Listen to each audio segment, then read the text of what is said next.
His talk today is titled Breathe. And now I'd like to turn it over and welcome Dr. Ben Danielson to the stage. Thank you so much, Adrienne, and everyone at Northwest Children's Foundation for a chance to feel like part of your family again and continue this important conversation that feels like we've been having for years with new voices, new energies, different perspectives, things that challenge us and make us curious and make us think. I'm really honored to be part of this, and I'm looking forward to what's to come. I'm going to open with a few comments and thoughts, and then you're going to get the real good stuff from the other speakers. I was going to talk about breathing today.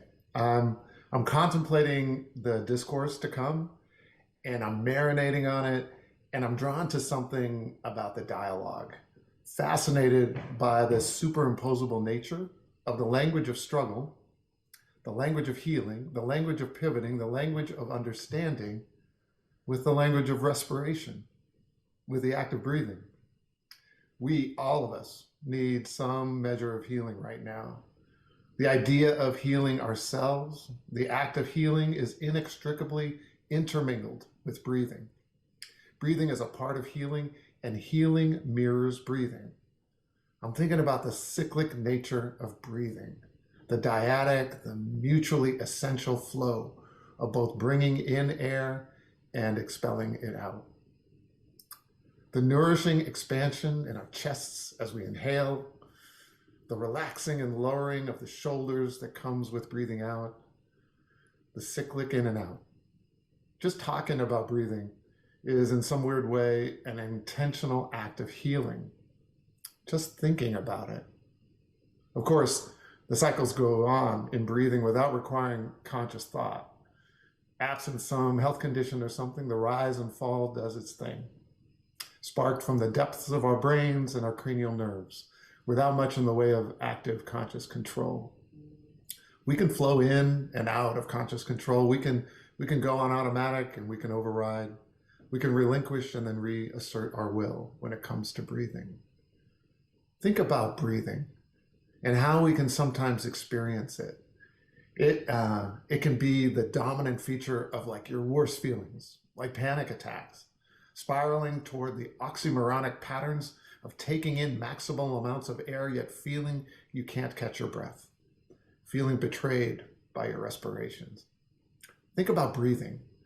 It can be a centering feature of the most amazing and taxing moments, like childbirth, the meta breathing, intentional breathing in the most intense moments might bring some measure of resolve and restoration.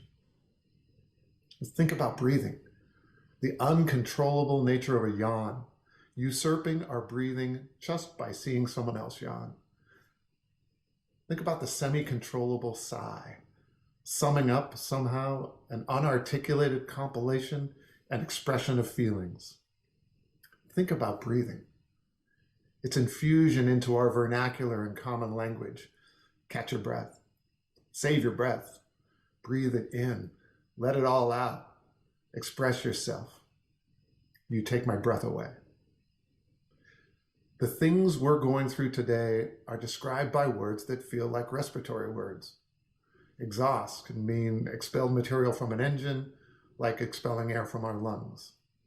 Exhausted aptly describes the overtired feeling many of us share. Overtired by the sheer number of hours worked, overtired by being asked to sprint for a marathon. Worn down by exposure to the toxic exhaust of the heavy trauma borne on the shoulders and in the hearts of sisters and brothers and theys who we seek to help. Perhaps also extra tired because of a pandemic's choking off of the social rituals, the socially based restoration, the shared air that help many of us regain a sense of peace and equilibrium. Maybe some of you are exhausted because you realize you've been overtired for a long time now, a time that goes back more than just a few years. It can wear you down, can't it? To feel unseen, perhaps to experience repeated indignities, to feel your voice doesn't matter, that your wellness doesn't seem to matter. Or maybe your fatigue is rooted in unremitting moral conflicts that suffuse so many of our places of work, that are in the very air we breathe, the incongruous nature of working in organizations whose missions don't align with their business models, the workplace non sequiturs whose organizational structures, schedules, and priorities just don't align with your personal why. Just don't align with the reason you entered your field. Maybe you're trying to mitigate harm within systems that are inherently harmful, taking heat from both the inside and the outside. Maybe it is exhausting. It is exhausting to know that what you do could be done a different way, in a more humane way, for you and for those you support. It's exhausting to know it could be done differently, and that doing it differently would actually make it come out better. You know, for instance, that universally guaranteed quality healthcare would just work better for everyone. We know, whether we choose to be in breathless denial or not, that our national addiction to guns is well, it's just that. It's an addiction, causing irreparable harm by its use, yet irrationally and addictively clung to. It's exhausting to navigate the ubiquitous bias against some gender identities, physical and intellectual abilities, ages and beliefs. It's exhausting to feel the breath-denying weight of racism every day, structurally amplified throughout the corridors and rules of our institutions and ecosystems. Our breath can't hold the expression of pain rooted in enslavement, invasion, stealing land, appropriating resource, erasure, denial of opportunity, erosion of health, especially for Black and Indigenous peoples, and affecting so many intersecting identities beyond. A profound kind of sigh wells up from our souls at the banning of the undeniable truths of our whole history. Call it CRT if you want to. Our CRT is Control-Alt-Deleted, and youth are systematically denied access. It is breathtaking, completely air-robbing to know the enormity of our prison industry in this country, locking away generations of people, especially Black and brown people, at gasp-inducing scales, far outpacing any other country. Saprophytically built on poverty and systematic impoverishment, and so effectively unevenly utilizing unjust rules to lock away and deny freedoms, all for the financial benefit of a few, such that it fulfills, in my sense, all the criteria for enslavement. It's breath arresting to see how our society so efficiently preys on youth who are Black and brown, poverty affected, LGBTQIA, Two-Spirit plus, trauma exposed, foster involved, preys on them, hunts them from their earliest years, labeling them as problems, subjects them to hyper scrutiny and hyper punishment, and seeks to imprison them. And all too often it succeeds. It's fatiguing to see Black people, BIPOC people, display the same kind of racism the society has placed upon them, acting sometimes with breathtaking rage against their own other Black people. It's deflating also to see that many in privileged society are confused by this, when this is what we reap, among so many other things, when we allow racism to hold sway in our society. It's exasperating to see how easily some in our Black and brown communities are convinced to be pitted against each other. This in no way tells the whole story of Black and brown communities. You know that. The beautiful unity and transformative power outspan the fracturing by far. But it's exasperating. It's an exasperating part of the story. Brilliant people in so many ways, willing to be interposed between racist, privileged hierarchies and those seeking to disrupt the racism. Some think their success is predicated on another brown person's demise. I gotta tell you, it's exasperating to see us seeking to fight us instead of institutional foundations of racism. Almost as exasperating as it is to see broad swaths of society writ large who completely sit on the sidelines, excusing themselves from acting to advance justice. I recognize the breathless ire combined with the despondent sigh expressed in the Reverend Dr. Martin Luther King Jr.'s words as he wrote his letter from Birmingham jail, focusing his frustration not at the jailers, not at the police, not at the police dogs, not at the hate-filled steady hands of the holders of fire hoses aimed at Black people, not even at the holders of office and authority that commanded those inhumane acts. No, his frustration was focused on the good people who failed to act to defend humanity. His frustration was with his fellow religious and spiritual leaders who sat back and did nothing. His frustration was with anyone who counted themselves as good, yet decided not to waste their breath to act against injustice. People of good intention who waited on the sidelines, expecting someone else to step up. This inaction, paired with the briefest whiff of time, leads to a tragic form of amnesia. The kind of amnesia that can make a nation call for racism's reckoning in 2020 and forget it by 2022. Institutions, corporations can get away with some flashy but incremental gestures, and then just wait. Wait for our attention to get drawn somewhere else, for our resolve to expire, another breathing word, and move on. For a leader who wants to avoid change, wants to stay with the status quo, all they need to do is count on the inaction of enough good people and wait. Now, this is a harsh way to put it. There are many things that get in the way. The prospect of significant discomfort can be a disincentive to act. The challenges can feel enormous and an individual's power can feel small. Confusion can derail things if simple solutions are expected for complex problems, or one's own wounds may make it hard to focus on institutional problems or societal ills. When we can't quite catch our breath and attend to our own pain, it is hard to bring energy to broader issues, even if our own pain is actually tied to those broader issues. It's easy to forget that this is our shared experience, our shared air, regardless of distance. We share this. We're the ones we've been waiting for. We're the ones we've been waiting for, and we need to get busy. And at the same time, we also deserve the tools to sustain ourselves as we step up.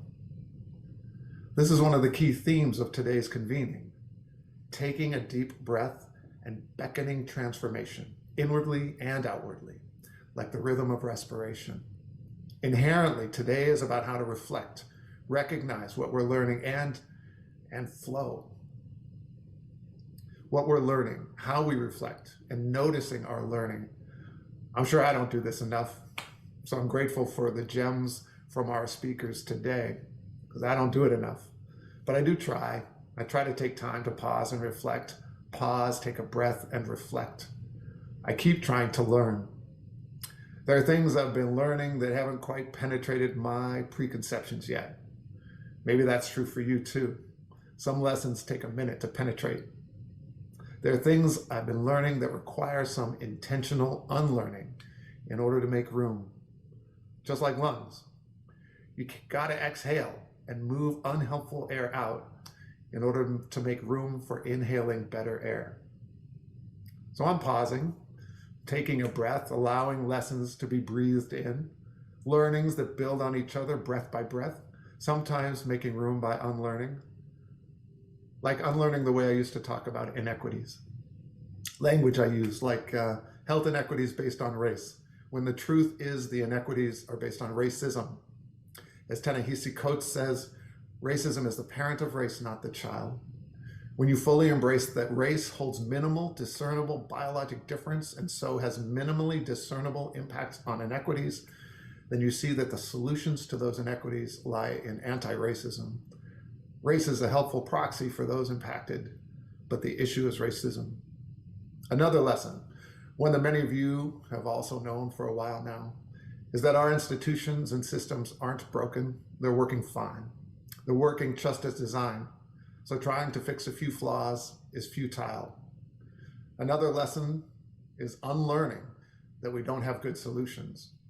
A better, truer lesson is that there is no shortage of solutions. And we've often already proven their great promise. No shortage of solutions, even for the biggest challenge, just perhaps a lack of will. Lesson, those solutions are often best named by those most impacted. It's focused universalism, and it means solutions focused on those most impacted benefit everyone. lesson to unlearn, talking about narrowing gaps. As long as we think our highest purpose is to narrow gaps, we will continue to assume one group is the gold standard, which is in itself a form of supremacy thinking, and will fail to appreciate different strengths. The individual and community's uncommon possibilities will be missed by merely trying to be more like another group. Think about this. The health outcomes for most privileged people in this country are much worse and costlier than other developed countries. Why would any community aspire to be merely just as bad as that? Racism, not race. Systems working perfectly, not broken. No shortage of good ideas, just a shortage of will. Not about narrowing gaps, but about opportunities to fully thrive. Lessons upon lessons. Pause, take a breath and take them in. And we have so much more brilliant ideas to learn from today. This is the gift our speakers will be sharing. And for me, I keep putting it into the context of breathing for some reason. I guess the language is just so apropos. Catch your breath, save your breath, breathe it in, let it all out. You take my breath away. Expressing ourselves, now that's a powerful respiratory motif. Expressing ourselves, knowing ourselves better and expressing ourselves, putting words out there into the universe, one step closer to manifestation. The very act of expressing yourself, the very act of verbalizing your thoughts and your feelings and your ideas, the act of making words depends on respiration, or more specifically, exhalation, air moving across vocal cords. You can't talk, you can't sing, you can't cry, you can't say ashe. Can't make yourself heard without breathing out. Exhalation is at the crux of expression. The respiratory cycle is inextricably linked to the exchange of ideas. Inspiration, another dual meaning, overlapping how we take air in and how we move toward action. Inspiring, bringing oxygen to our cells and renewing our sense of purpose. The gift of inspiration is the gift that you don't keep to yourself. Being inspired requires us to be willing to take in new information, new ideas, new approaches, and sometimes follows the act of unlearning. Inspiration is at the crux of ideation, the respiratory cycle rhythmically wed to the process of transformation. Each of you joining us today from points all over this continent and other continents and far and wide, you bring a treasure trove of wisdom and experience and love. You all bring amazing gifts, full stop. You all deserve to access your best selves as you do your best to support others, to express, to inspire, to be inspired, to share, and to do it all over again, iteratively. These links between the language of respiration and the dialogue we're in today, they hold certainly an interesting symmetry. But I also just care about the therapeutic process and prospect of focusing on our breathing. As we rise to this chapter in our societal story, as we commit ourselves to the healing of others who have faced inordinate trauma, as we devote our efforts to make sure we're there for our youth, as we endeavor to understand ourselves better, as we do our part to help beloved communities, as we do all that, it becomes essential that we find ways to remain centered and whole and restored. It's essential that we notice how our bodies are responding to these times. It's important that we find ways to channel our rhythms and promote our homeostasis. It's essential how we breathe, practicing intentionally and consciously, slowly and volitionally and peacefully, noticing how our chests move, how the air flows in and flows out, noticing your body, slowing down, intentionally breathing in and out. Maybe you find you're prompted to adopt a better posture. Maybe your back is in better, healthier position when you notice your breathing. Maybe your head and neck and shoulders release some measure of unhealthy tension. Perhaps an aliquot of toxin is leaving your body. Maybe something sacred is entering. The ritual of breathing in a body awareness enhancing manner, can be inserted into routines in its own inhale, exhale, in and out manner. It can be part of moving in to the next thing, preparing your consciousness for the next set of activities, taking in what the next part of your day will hold. It can be part of moving out of the last thing, moving the last activities, cognitive energy toward a deeper form of processing, making room up front for what may come next. The ritual of breathing in a body-aware manner can be a synchronizing process. Breathing intentionally in sync with a group can create a shared energy and purpose, can create a collaborative syncopation, might help promote synchronized co-creation. It's essential that we practice breathing and feel our heart rate slow. It's important that we take the time to notice our rituals, our bodies, how we move, the things that bring us a sense of peace. Our ability to consciously breathe is our key to knowing ourselves. It's our way, it's our encoding script to hack our own systems and tap into that more beautiful energy.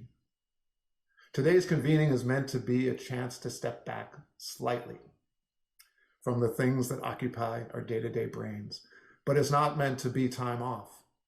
It's a venue for time on, time to be even more on point in a way. This time is time on. Maybe that sounds like more of a burden than you want, especially in the context of the fatigue that we all may be feeling these days. But this leads to a lesson learned that I haven't shared with you yet. I'm still kind of trying to express it quite right, but it makes sense in my head and in my heart. And the lesson is this: it is easier to lift people up than it is to hold them down. It's easier to lift people up than to hold them down. This violates some kind of Newtonian law or something, I'm sure. It's kind of counter to physics, but I feel its truth in my soul. It's easier to lift people up than to hold them down. What this also implies to me is that we, all of us, every one of us, play some role in oppression, perhaps by virtue of whatever part we play in the institutions we work for. Oppression is hard work. It takes a lot out of us, even as we try to fight it. It's hard work enough that it contributes substantially to our sense of being overtired and fatigued. Oppression, our unintended contributions to it and our efforts to rebuke it, oppression is exhausting. I'm convinced the work of liberation is less burdensome. I assert that lifting people up, our shared liberation, not that colonizing doing to stuff. I mean our efforts towards collective liberation. This is not only inspiring, this is not only lessening the load, but it actually is less work than oppression. Liberation is less work than oppression. I'm going to say it again, which means, in my view, that one remedy for our shared sense of fatigue is to be more involved in the practice of collective liberation. And in practicing liberation, we engage in our own healing too. We have the opportunity to be together on this amazing part of the journey, and I'm honored to travel with you. I'm thankful for the speakers who have joined us today. We'll learn about our own growth and the pivots we must make. We'll learn about the internal and external practices of peacemaking and building roadmaps to success, just to name a few. And as we share this experience, let's remember to consciously breathe as we confront both the hardest and the most joyful topics. Let's stay in tune with how our bodies are responding to what we learn. Let's connect with the kinds of cycles and rhythms that are healthful. Our bodies function on cycles and rhythms: sleep and wake, contraction and relaxation, flex and extend, systole and diastole, inhalation and exhalation, exertion and rest, inspiration and expression. As social beings, groups also function on cycles and rhythms, convening and wrapping up, disrupting and cohering, considering and deciding, acting and assessing, incorporating what we're learning together and pivoting into the next phase, growing through cycles that loop back and also move us forward. Our individual roles as part of groups is predicated, in my view, on one key cycle: listening and sharing, taking in and expressing out. Listening, not just waiting to make your next point, listening and taking in, inviting new information, new experiences into your consciousness, listening to invite learning, unlearning, and crucially, curiosity, so that more learning is possible. And sharing, not withholding, like holding breath for too long, but not just telling either. Sharing that does not dominate time and does not seek to dominate message. Sharing that shows you've heard, conveys some humility, promotes another person's dignity, adds to the common product, advances the shared process. Sharing that builds on relationships and collaboration. Sharing that is loving. Implicit and explicit in today's discourse is the role rest plays in activating us. There's so many wonderful things that we can do together, even during times that feel hard, even when our tanks feel like they're running on empty. There are so many wonderful ways to show up in someone's life. Even though trauma suffuses the air between us, even when oppression heavily holds us down, especially when the stakes feel high, the world remains amazingly abundant. If each of our own medical records were a truer account of our health, the asset list would be far outstripping the problem list. If public health measurement truly described our communities, the strengths would outshine the deficits. If our work truly supported individuals and families and communities, we'd be doing our work based on leveraging their strengths, not just labeling their problems. The possibility of fully realizing beloved communities and living loving lives is actually within our reach, even when burnout is pervasive, when things like reproductive rights are threatened, when voting rights are undermined, when racism continues to thrive without sincere reckoning, even when mass incarceration and unjust justice systems predominate, even when the wealth gap is widening. Even in the face of all of that, I say to you that the possibility of fully realizing beloved communities and living loving lives is within our reach. It is within our reach when we eschew the self-imposed disempowerment, when we stop telling ourselves that we don't have power. It's within our reach when we don't fall for the pitting and the splitting and the divide and conquer tactics that have worked so well for so long. It's within our reach when we get out of that beanbag chair built for good intentioned people to remain idle and acknowledge that we are the ones that we've been waiting for. It is within our reach, made even more likely by naming our destination, naming where we want to go, not just where we want to get away from, naming what it will look like to get there, not just what looks bad right here along the way, describing what we are pro, not just what we are anti, when we are willing to fight for, not just fight against. The possibilities are amazing, and they're predicated on your ability to rest.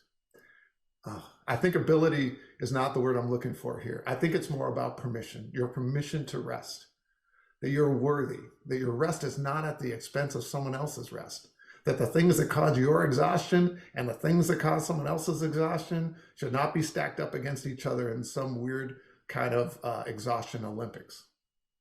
Giving yourself permission to rest probably comes before any bit of advice about how to rest.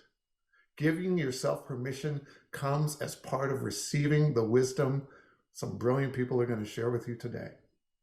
You deserve to rest. You deserve to focus on your breathing. Moreover, it is necessary that you rest. It is necessary that you breathe intentionally. Holding off your own rest, holding your breath, is itself exhausting, and your communities need you. You know that Audre Lorde talked about self-care as an act of political warfare. Sean Ginwright, he talks about rest as an act of social justice. It makes me think that rest is not the absence of action, is not the thing that the Reverend Dr. Martin Luther King Jr. was railing against. Rest in this conversation today is part of the action, is in sync with the action, is part of the natural and necessary rhythm. Be present in this moment. It is a time like no other. Commit to growing in this time. It would be wrong to be unchanged by it. Be good to yourself, as good as you are to so many others. You deserve it, and we need you. Now, maybe you don't need all these references and analogies to respirations in this talk. Maybe you just need to spend a little time thinking in your own way about your breathing. Maybe that's just what this is all about.